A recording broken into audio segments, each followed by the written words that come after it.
Hello, welcome back once again to Easy Restorations. Okay, the Mechatronic DSG Touran 1.6 TDI gearbox. I have taken all these parts apart. They've had a clean to within an inch of their lives. That's all been cleaned. The battery tray's all been cleaned. And today I will be hopefully getting some ancillaries off the starter motor, a few cables, bit of wiring, disconnecting bits and pieces in order to get to the gearbox and drop it out. Now I'm going to need to take off the passenger side drive shaft, I think. Right, let's have a quick look at the oil that came out. There is the hydraulic oil from the Mechatronic unit itself, and there is the not even 2 litres of gearbox oil. Now the gearbox oil is looking good. There are a few tiny little shiny bits in there. I'm not quite picking it up with the camera. Nothing too major. Smells a bit on the burnt side. Yeah, there's not a lot. This minuscule tiny little, it's as if someone's put like a minuscule pinch of glitter in, I mean minuscule. Here is the green, well, what used to be green hydraulic oil out of the mech unit. And yes, I know the bowl's a bit dirty, but there is quite a lot of crud in here. Right, I've had a look at that. We have new hydraulic fluid, and we have new 2 litres of gearbox oil, plus other bits and pieces. There is the service kit, that is the seal kit there, complete with the 2 little bearings that I need to replace on the shaft. It's ridiculous, they are so flipping tiny. I can't open it up with one glove, but there are 2 little bearings. I'll show you those a bit later. So parts are plenty. Hopefully a friend of mine is going to get me some more parts, i.e. clutch, dual mouse flywheel, and Mechatronic seal kit. Now, you saw in the previous video I've had it apart, and the accumulator pump is absolutely fine. There's no cracked aluminium there, so that's good. Unfortunately, I do need to remove that canister to get the whole Mechatronic unit apart, to get to the oil filter that's inside, and to replace all the seals. So we'll see what goes on with that a bit later.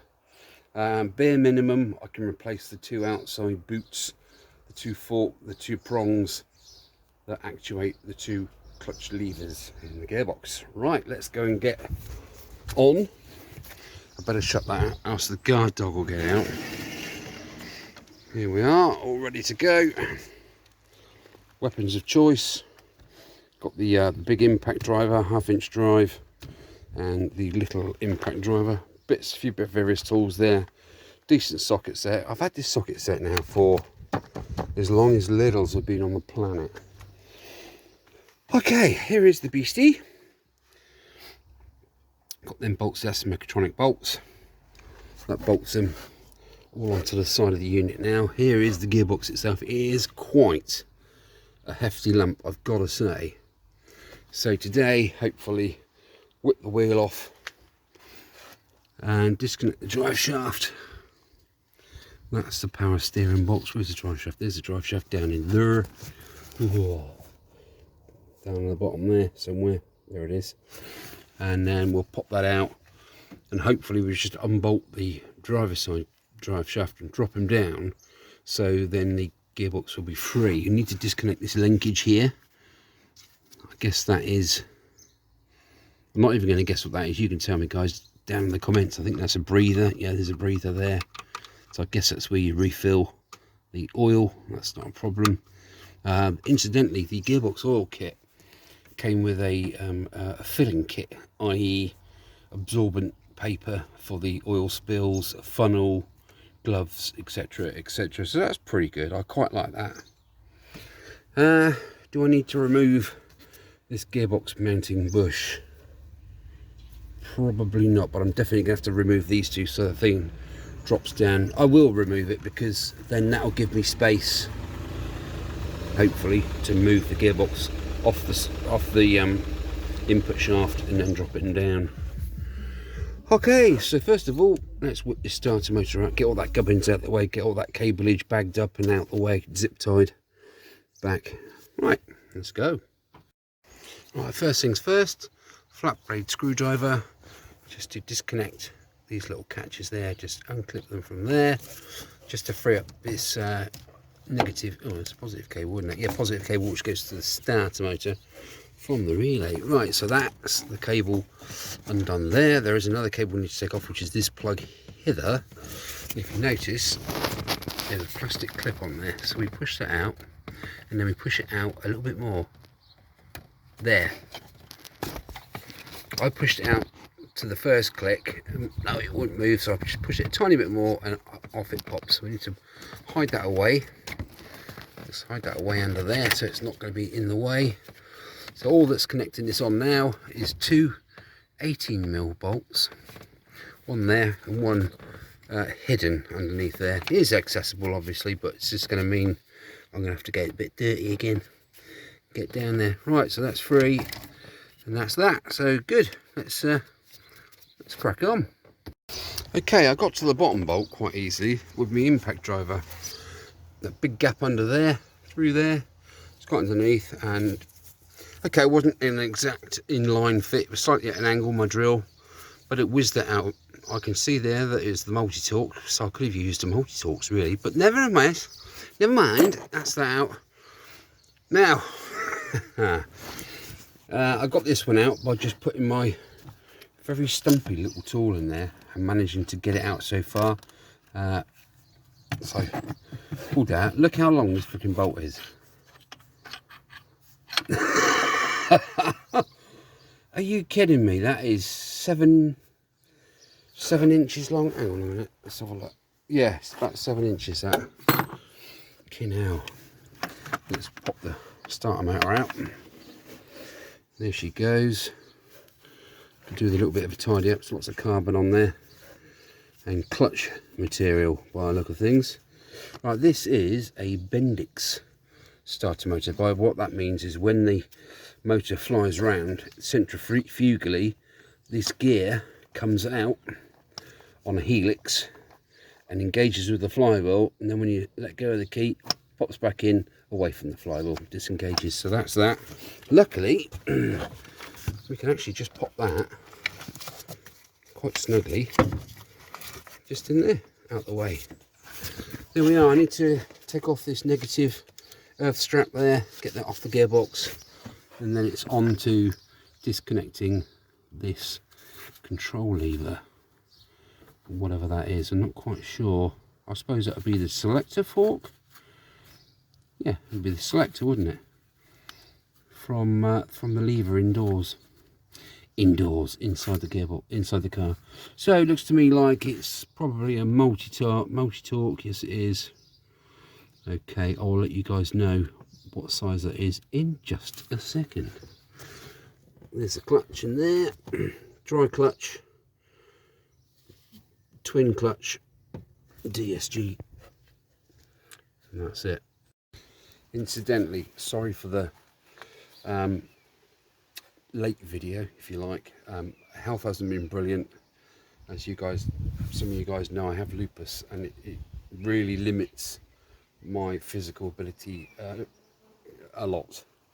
So yeah, I can only sort of do a bit and then wait a week and then do a bit more and wait a week, etc, etc. So bear with. Rome wasn't built in a day. Well, that needs a clean. Right, to make my life super easy, I wish I'd have taken this pipe off first before I wrestled with the mechatronic unit to get it out. This is a boost pipe, goes to the intercooler. Just pop that off out, and that needs, inspect it thoroughly. There's a little bit of oil inside there, but it needs a darn good clean, doesn't it? Just a little bit of oil on those Jubilee clips, and check it for splits, cracks, anything like that, replace it. Okay, so what I have to do is literally move everything that's in my flipping way, and this pipe is one of them that goes from the turbo unit area, yeah, air down to the intercooler, and that's that. Now there are 4 bolts holding that pipe in. We've got 2 here, and we have a different one, the same T25. Focus. It does say 25, I promise you. This one goes on the bottom into the gearbox housing itself, and there's a rubber grommet on there that sits like that. Now looking at this, this is really jellified, as in super squishy. So that needs super squishy. That's on The Simpsons, isn't it? I don't know. So that needs a darn good clean, just to get all of that grubby, corrosive nastiness out of there. Otherwise that's not going to last very long, is it? And the last bolt is just under there. That is an encapsulated bolt. By what that I mean, you can't undo it and then take it out. It's actually in this bracketry, so it stays there. And that other bolt is one with the rubber piece on it. I'll just take this pipe out now, and then you'll see what you have to do also. These water pipes are popped.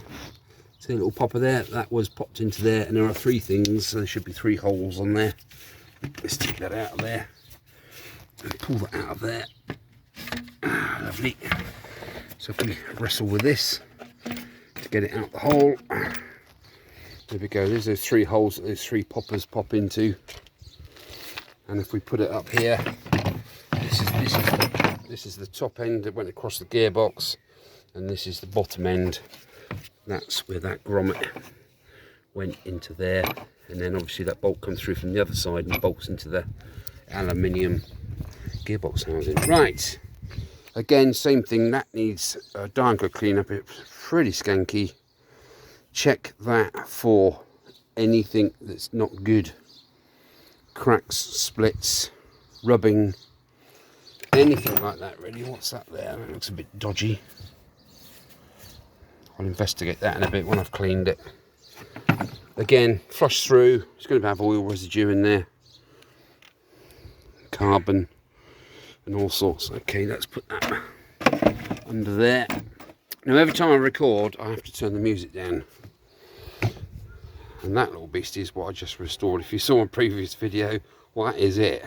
That is my little radio that I've just restored, because it's easy for me to do stuff like that indoors where I haven't got to exert any energy, and that was really good. So if you want to check that out, feel free. Okay, so we're exposing more and more of this gearbox. Another reason I did that is because now I have easy access to that bolt there. Oh, I see, that bolt that went through the starter motor, that is actually a gearbox mounting bolt, so that's fair enough. And there's another one in there. Look, see that bolt down there? That'll be fairly easy to get to. Now these pipes are mobile, I can put that up out the way and get in there to that bolt, and so on and so forth. Right, I think now let's get this off. That's, like I said, it's a multi-Torx. Right, there you are, and I'll let you know what size that is. Oh, we're getting there.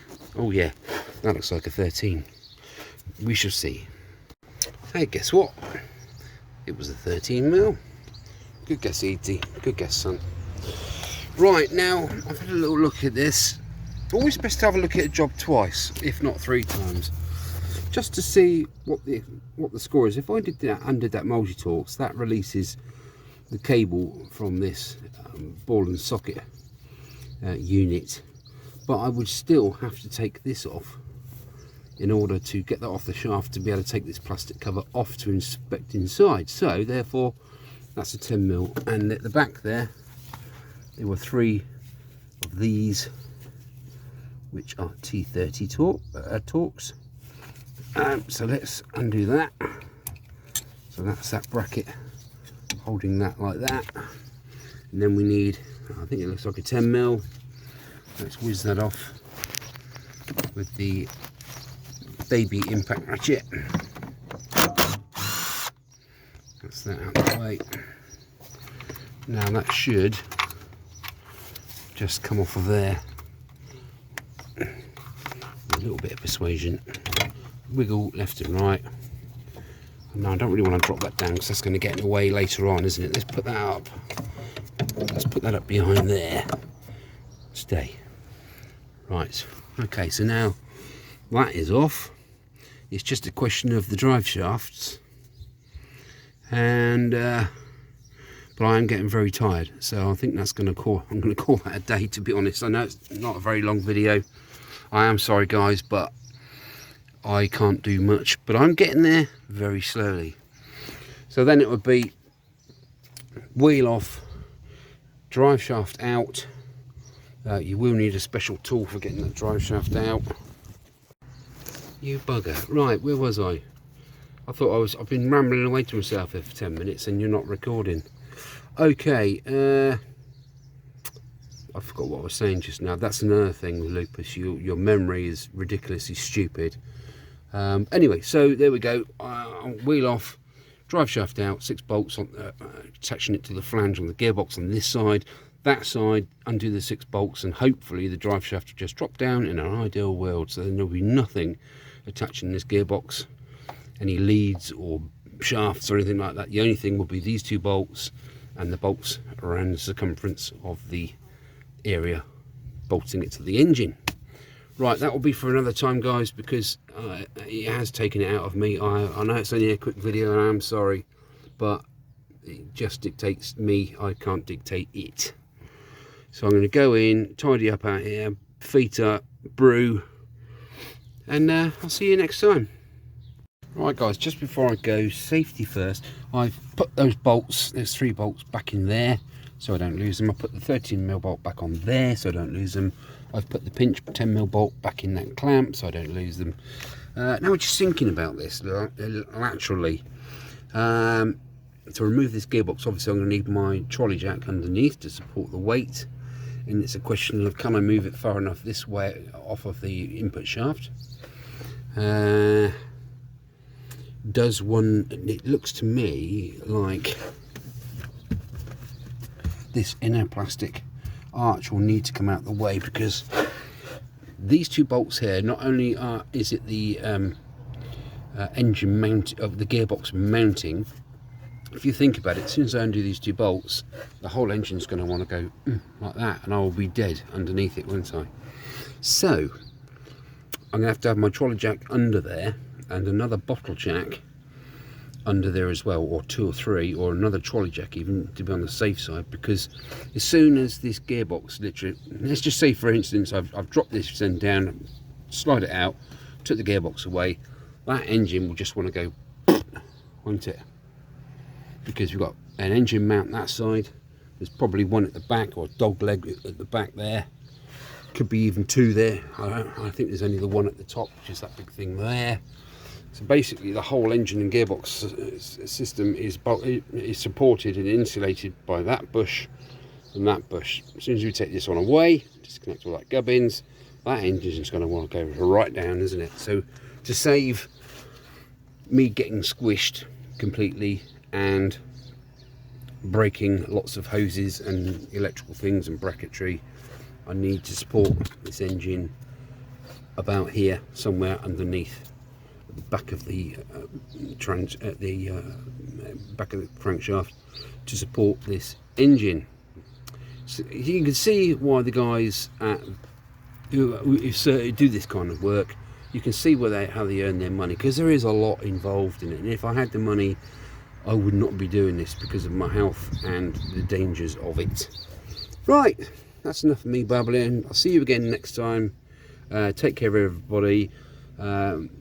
If you're a bit faint-hearted, do not attempt anything like this yourself, because it isn't easy. It is one of the toughest things I've had to do, and unfortunately I have to do it. So there we go. Right, be good. Take care.